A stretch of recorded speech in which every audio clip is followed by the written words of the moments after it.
Now, Israel's finance minister has sparked a backlash after saying there's no such thing as a Palestinian people.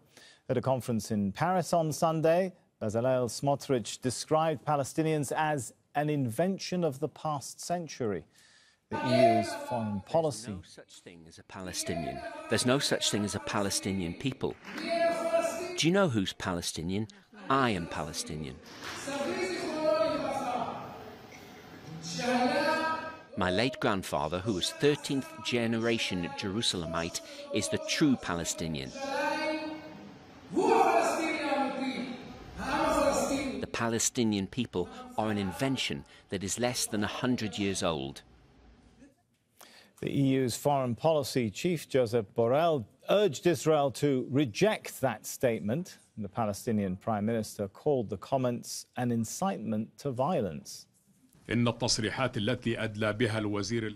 statements made by the Israeli Minister Smotrich, saying that there is no Palestinian people and that it was invented in the last 100 years, is conclusive evidence of the extremist, racist, Zionist ideology that governs the parties of the current Israeli government. We are the ones who gave Palestine its name and the land its value and status. This land is ours, and Israel is a colonial state established by the colonialists and settlers, and it expanded like any settler colonialism. Imran reports now from West Jerusalem. The far right in Israel have always said this type of thing. It goes back to Golda Meir, the Israeli Prime Minister in 1969. She used to say that there was no such thing as the Palestinians. This despite the fact that the first recorded use of the term Palestine was 3,200 years ago, during the Bronze Age, and the land between the Jordan River and the Mediterranean Sea has always been referred to as Palestine all the way up until the establishment of the State of Israel in 1948. If that hadn't happened, it'd still be called Palestine. But the far right have always said that there has been no state of Palestine, and that's partly true because of the occupations that the land has actually been under much recently by the British in 1948. So these comments are inflammatory. They're designed to really ratchet up the tensions, but they're also designed to play to Smotrich's base, which completely agrees with the kind of things he's saying. And now Benjamin Netanyahu, through a tweet, has said now's not the time to go to the US and meet with President Biden. So he's actually on the back foot now. He's trying to defend his decision not to visit. But the simple fact of the matter is, according to State Department officials, is that there simply isn't the invite there. Well, Israel has faced its worst domestic turmoil in years since the far-right government came to power in December. The finance minister made those comments from behind a map depicting Palestine and Jordan as part of Israel. That's drawn sharp criticism from Amman. The government is facing mounting pressure as Israelis hold major protests against its plans to limit the Supreme Court's power. A group of reservists from Israel's intelligence agencies, as well as air and special forces, say they're refusing to be called up in protest against the reforms. And the unrest is being blamed for a slide in the value of the Israeli shekel. It's at its lowest against the dollar in 3 years. Tal Schneider is the diplomatic and political correspondent of the Times of Israel. She's in Ramat HaSharon and joins us live from there. Thanks for joining us. So all of this turmoil, the protests, now reservists conducting something of a boycott. How much of a threat is this to the government, do you think? It's a huge problem. People in Israel are very upset with the judicial coup and the judicial overhaul. They don't like it. And you see in the polls that there is a huge amount of people who are against it. But you definitely see the most pressing issue is the people on the streets, the mass demonstration like we have never seen. People are out in huge numbers, and obviously you now have, as you mentioned, the reservist saying on camera, we will not volunteer anymore. In Israel you have a mandatory service at the beginning when you're 18, but then you have a volunteering, and the military is built on this volunteering. They say we never signed up to be soldiers in a dictatorship. We only signed up to be soldiers in a democracy. So this is a breach of the promise that we were, given from our leader for the ages, and we won't agree to that.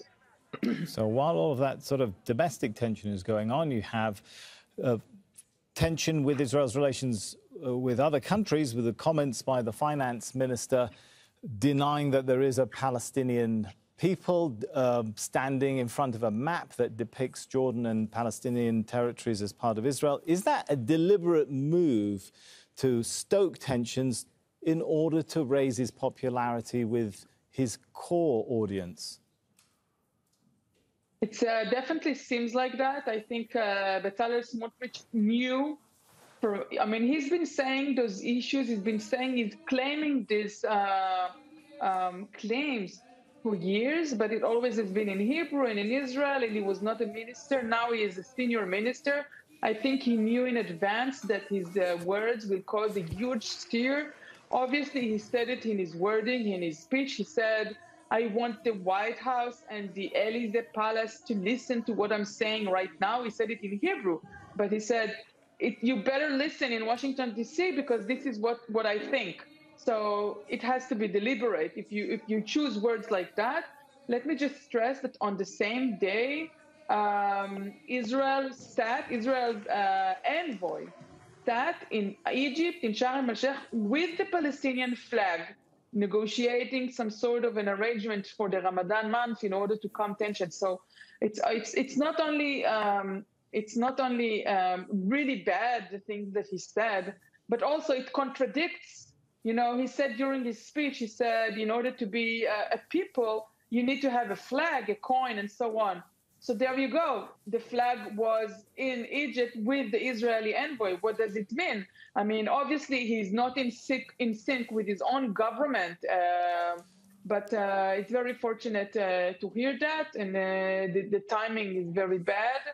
And many people in the region, we don't want to have any violence, no terror, no other violence. And we think that this is not helpful for the situation. How long, a government that's not in sync with itself, as you describe it, how long can it continue to function? And let's face it, Israeli governments don't have the longest lifespans in the world. Yeah, I have to tell you, I don't know how long can it go. It definitely seems chaotic from here. The government has no control whatsoever of the demonstration in the streets. We don't have riots. We only have demonstrators, but they're very effective. They're taking, as we said earlier, they're taking it into a military issue. They're taking it into an economy issue. They're marching in the streets. Every Thursday, we have a day of resistance, which means that everybody is out in the streets blocking roads. So the roads are blocked. The prime minister is trying to fly out to London, and people are blocking his way to the airport. The ministers of his government cannot go to give public lectures. Everywhere they go, you have, huge amount of people demonstrating. So the government is not effective. It's really chaotic time. I cannot predict what's going to happen next. We have another 10 days until the winter session of the Israeli parliament will end. This government, they want to finalize some of the legislature, the overall coup, the judicial coup. They want to finalize some of the parts, in the next 10 days. And because the next 10 days are going to be very, very tense, specifically this Thursday is going to be very tense with lots of people demonstrating against the government. All right, thank you for your thoughts and analysis on that. Tal Schneider. Thank you.